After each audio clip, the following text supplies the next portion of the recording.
Regresamos a esta edición de Al Cierre, estamos en nuestro último bloque.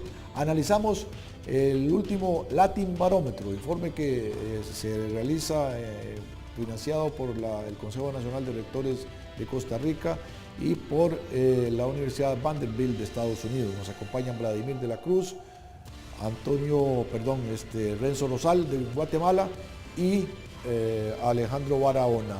Renzo, en cuanto a corrupción se refiere, Haití, Bolivia, Paraguay encabezan la lista, después siguen México, Venezuela, Perú, Ecuador, pero también se incluye a Guatemala en esa lista.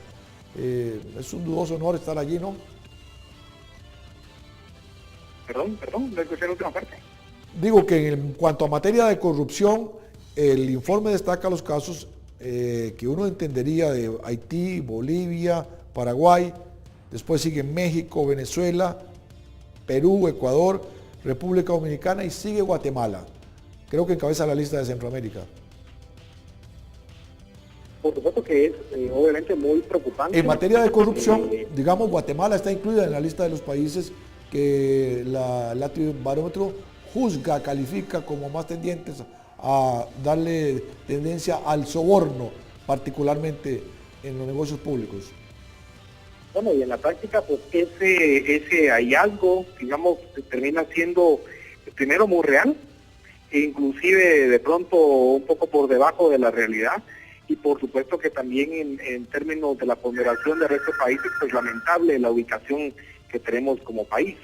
Pero diría que en concreto ese dato es muy consistente con la realidad que vivimos, en particular esa variable de soborno, digamos, además que ha sido como una constante, es decir, es una de las prácticas que tiene que ver con prácticas de corrupción de las más añejas, de las más, digamos, de tradicionales, pero ha tenido en los últimos años una serie de acciones que de repunte, es decir, por ejemplo, hace algunos meses, en el año pasado, se identificó la relación que puede haber de pagos de soborno dentro de empresas brasileñas asociadas un poco a lo que se denomina ahora el caso Petrobras, digamos constructoras y otra serie de grandes corporaciones brasileñas que han estado trabajando en Guatemala, especialmente proyectos de infraestructura vial, y ese como descubrimiento, digámosle, de una especie de práctica de soborno a gran escala,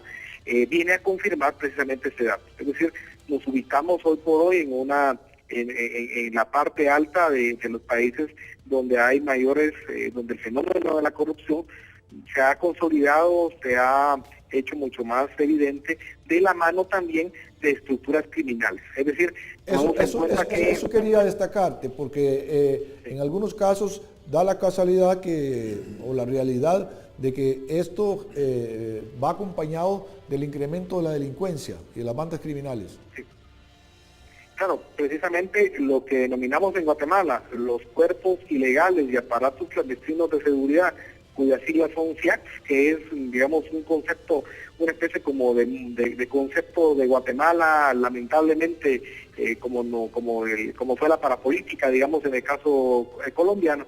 En el caso guatemalteco, las FIACS ya no son para nada tiene relación con el conflicto armado interno, hay que doblar la página en ese sentido, sino que han cobrado nueva vida esos grupos criminales que ya no existen como estructuras paralelas, sino que están insertas en el aparato del Estado y que se reproducen y que tratan de establecer niveles de control político y de control social de la mano de dos herramientas: la corrupción por un lado, y el tema de la delincuencia organizada por otro. Eso terminan siendo como los brazos, digamos, los principales brazos a través de lo que se mueven las estructuras criminales. De ahí entonces que dado la consolidación, la mutación, cómo darlo, digamos, trascender en el tiempo estas estructuras, por supuesto que han hecho que aparezcamos en este tipo de indicadores en posiciones lamentablemente, digamos, muy altas, pero que terminan siendo representativas del fenómeno,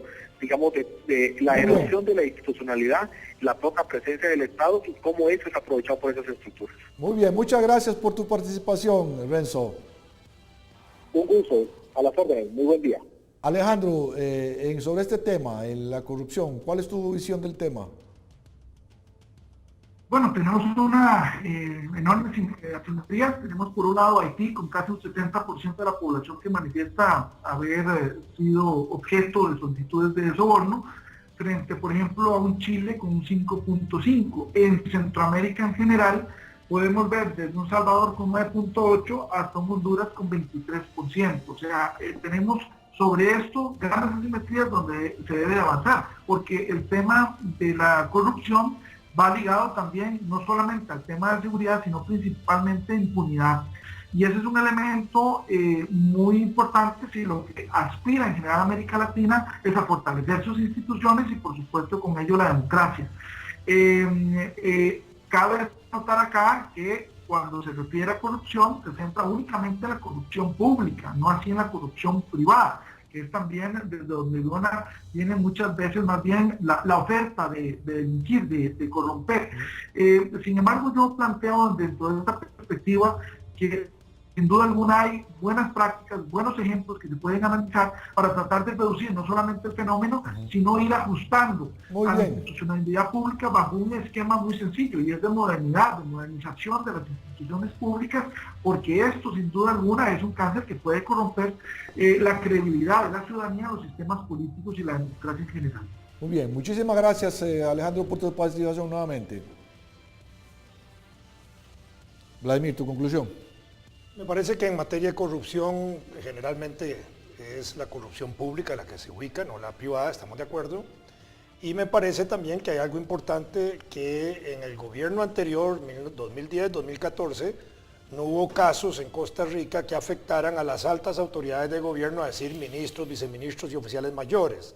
Y que en este gobierno, que empezó en el 2014, tampoco hay casos de corrupción, y eso le está dando una confianza a los costarricenses y eso se expresa en el barómetro. Y por otro lado, en el mismo resultado sobre la confianza en el régimen democrático, porque el Latino Barómetro también señala que en Costa Rica hay un 70% a favor de la institucionalidad y un 68% que se siente orgullosa del sistema político, y tiene que ver con esta cuestión también de corrupción pública.